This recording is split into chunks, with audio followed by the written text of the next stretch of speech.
annals of history, there are those whose names are whispered with fear, revulsion, and morbid fascination. They are the predators who walk among us, leaving trails of devastation and terror in their wake. This is their story. Jack the Ripper, the faceless spectre who haunted the gaslit streets of Victorian London, leaving horror in his wake. Aileen Wuornos, the highway killer who claimed vengeance as her motive. Dennis Nilsen, a man who turned his home into a tomb for the innocent. Dr. Harold Shipman, the trusted physician whose crimes made him the deadliest of them all. Gary Ridgway, the Green River Killer, whose reign of terror spanned decades. John Wayne Gacy, the Clown Killer, whose mask of laughter concealed horrors beyond comprehension. In the isolated Andes, darkness fell in a place where escape was a dream. Ted Bundy, the charismatic monster who lured his victims with charm and cunning. The Boston Strangler, whose name brought a city to its knees. Jeffrey Dahmer, the cannibal killer whose crimes defied belief. Ed Gein, the grave robber whose grotesque deeds inspired tales of cinematic horror. Richard Ramirez, the Night Stalker, who made the City of Angels a place of nightmares. The Red Ripper, Andrei Chikatilo, whose monstrous acts shocked the Soviet Union. And the Zodiac Killer, the cryptic enigma who continues to taunt the world from the shadows. These are the most evil men and women in the world. Their stories are a window into the darkest recesses of the human mind and the unspeakable horrors that dwell there.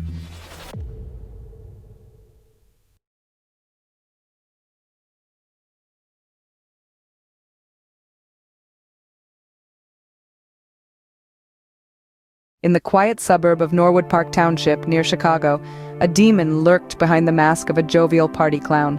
A man who, beneath the colorful face paint and oversized shoes, held a dark secret. John Wayne Gacy, dubbed the Killer Clown, was not a figure of fun and laughter. He was a predator who tortured, raped, and murdered at least 33 young men and boys. Born in Chicago in 1942, Gacy's life was a study in contrasts.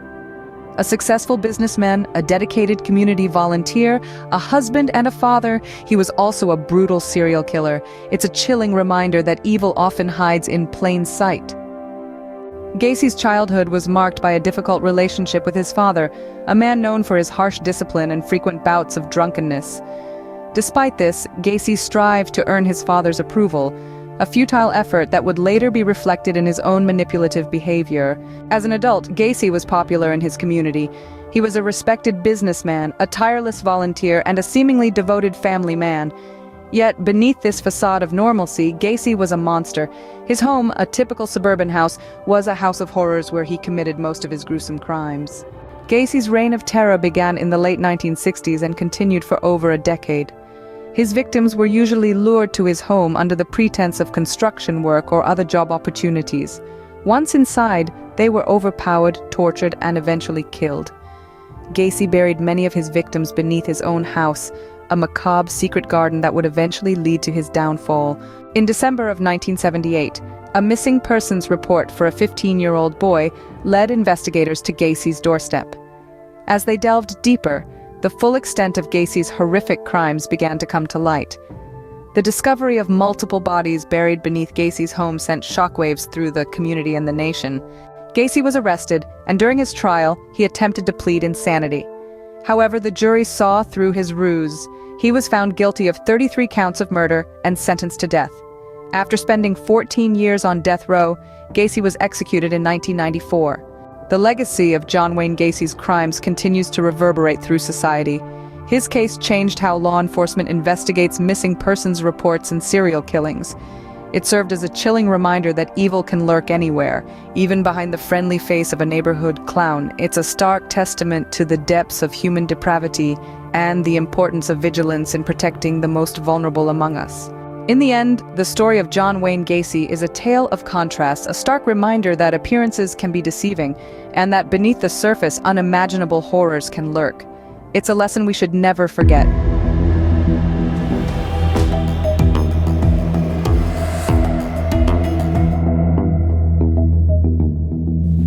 What is it that nudges a man into the chilling embrace of evil?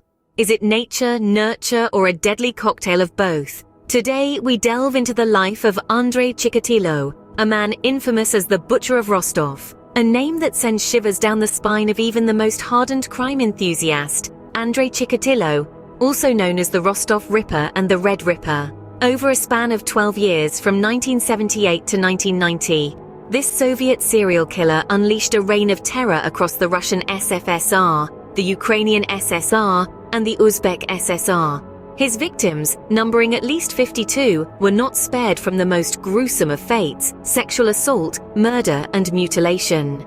As we dive deeper into Chikatilo's life and psyche, we begin to question the factors that might have molded him into the monster he became. Was it his upbringing? Or perhaps was it something innate, a sinister predisposition lurking within his genes? As we journey through Chikatilo's life, remember to ask yourself, what drove this man to commit such heinous acts? Andrei Chikatilo, born in 1936, seemed a man of ordinary beginnings, yet his life took a dark and terrifying turn. Born and raised in Ukraine, during a time when the Soviet Union was gripped by famine and war, young Andrei grew up amidst hardship and uncertainty. It was a harsh upbringing, marked by poverty, hunger, and fear, which many speculate played a significant role in shaping the monster he would later become. As he navigated his way into adulthood, Chikatilo led a seemingly ordinary life. He pursued education, became a teacher, and started a family. But beneath the veneer of normalcy, a dark urge was festering. His first known murder occurred in 1978. The victim was a 9-year-old girl. This brutal act marked the beginning of a terrifying reign of violence that would span over a decade. Each crime was a chilling echo of the last, marked by sexual assault, murder, and mutilation. Women and children, the most vulnerable in society, were his chosen victims. The frequency of his crimes was as shocking as their brutality. In some years, he committed murders with a horrifying regularity, sometimes with only days or weeks separating each heinous act. Yet, he managed to slip through the cracks of the Soviet justice system time and again, his true nature hidden behind the mask of an everyday citizen. His crimes, although unspeakably cruel, were not gratuitously violent. They were calculated, planned, and executed with a chilling efficiency. He was a predator in the truest sense, preying on the weak and helpless, leaving a trail of unimaginable horror in his wake. Over a span of 12 years, Chikatilo left a trail of blood and terror in his wake. But even the most cunning of killers can't evade justice forever. The dark tale of Andrei Chikatilo serves as a stark reminder that sometimes the most terrifying monsters are those that hide in plain sight. The reign of the Butcher of Rostov finally came to an end in 1990 when he was apprehended by the authorities. The capture of Andrei Chikatilo, the Rostov Ripper, wasn't a simple affair. The authorities had been hot on his trail, piecing together a damning mosaic of evidence. From the chilling patterns in his gruesome crimes to the telltale fibers found at crime scenes, the net was closing in. His arrest was a watershed moment, marking the end of a bloody chapter that had held the Soviet Union in its grip for over a decade. The trial that followed was nothing short of a spectacle, a media circus that drew the world's gaze to the heart of the USSR. The man once shrouded in mystery was now under the harsh light of scrutiny. Finally, in 1994, the Red Ripper met his fate. Chikatilo's reign of terror ended not with a bang, but with the cold, final justice of a bullet. The horrors committed by Chikatilo are a chilling reminder of the darkness that can lurk in the hearts of men. This darkness left a devastating impact, not only on his 52 known victims, but on society as a whole. Each life brutally stolen was a world unto itself, a tapestry of dreams, hopes, and potential, cruelly and prematurely ended. The ripple effect of these heinous acts spread far and wide, instilling fear and mistrust in communities for years to come. The case of Chikatilo underscores the vital importance of early intervention and psychological support in identifying and managing potential threats. It reminds us that behind every monster, there's often a troubled individual who, with the right help, might have taken a different path. Though we can never undo the atrocities committed by the Butcher of Rostov, we can strive to learn from them, to ensure that such horrors remain firmly in the annals of history, never to be repeated.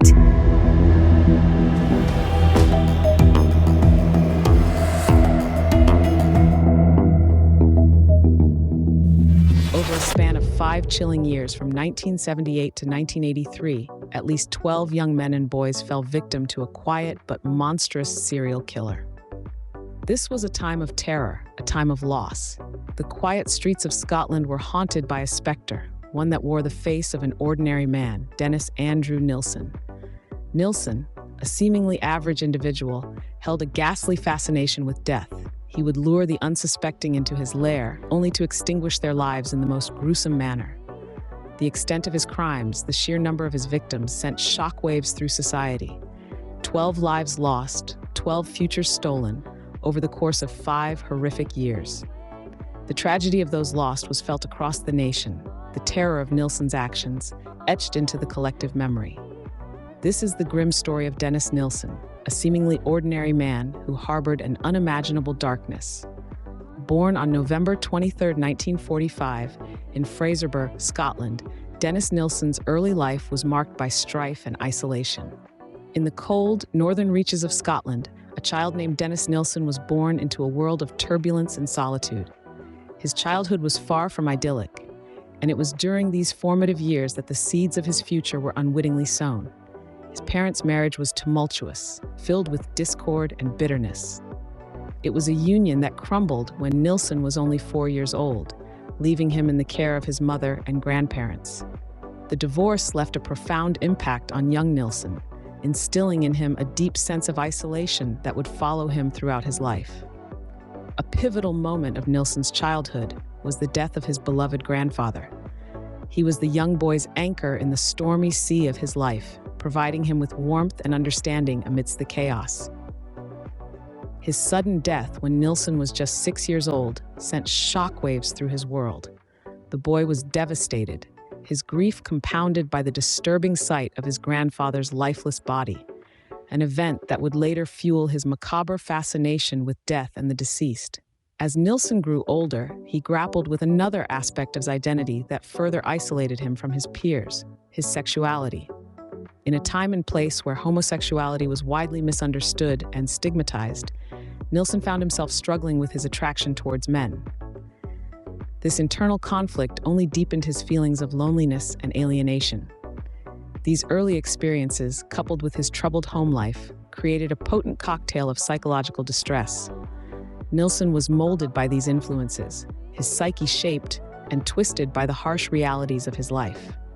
But no one could have predicted the monstrous path he would eventually tread. These early years were only a prelude to the horrors that were to come. In 1978, Nilsen's monstrous alter ego emerged, claiming its first victim. In the late 70s, London was a city buzzing with life, but unbeknownst to many, a sinister shadow was quietly emerging from the depths. Dennis Andrew Nilsen, a seemingly ordinary man, was about to embark on a horrifying journey that would forever brand him as one of the most notorious serial killers in history. Nilsen's first victim was a young man who simply had the misfortune of crossing paths with him. It was an evening like any other, the city lights casting a warm glow on the hustle and bustle of London. The young man, whose identity remains a mystery, was lured into Nilsen's home under the pretense of a friendly drink, a seemingly harmless invitation from a seemingly harmless man. In the confines of his home, Nilsen's demeanor drastically shifted. The friendly facade fell away, revealing the monster that lurked beneath.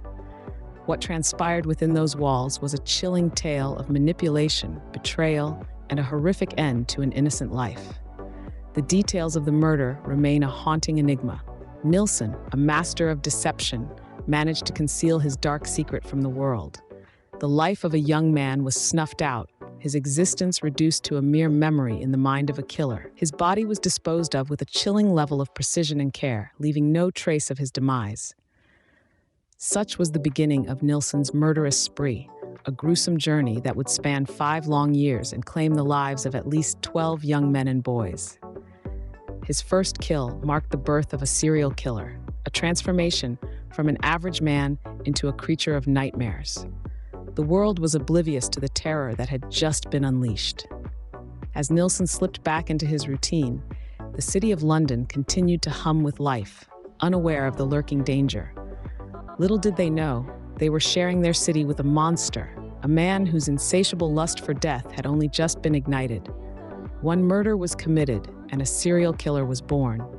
The first kill was not enough for Nilsen. He craved more.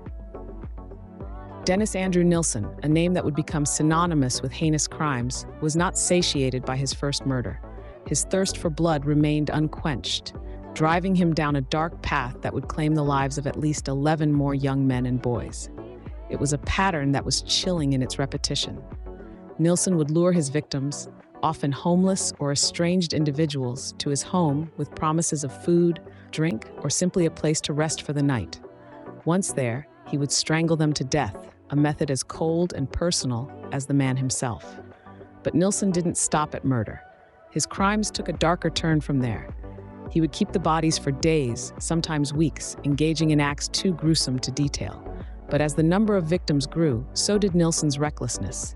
He began taking risks, becoming less careful in his attempts to hide his heinous deeds. Perhaps the most chilling part of Nilsen's spree was his seeming lack of remorse. He viewed his victims not as people, but as objects to satisfy his morbid desires. They were mere means to an end, and their tragic ends were met with an eerie calmness from their killer. His lack of empathy was matched only by his cunning attempts to evade capture.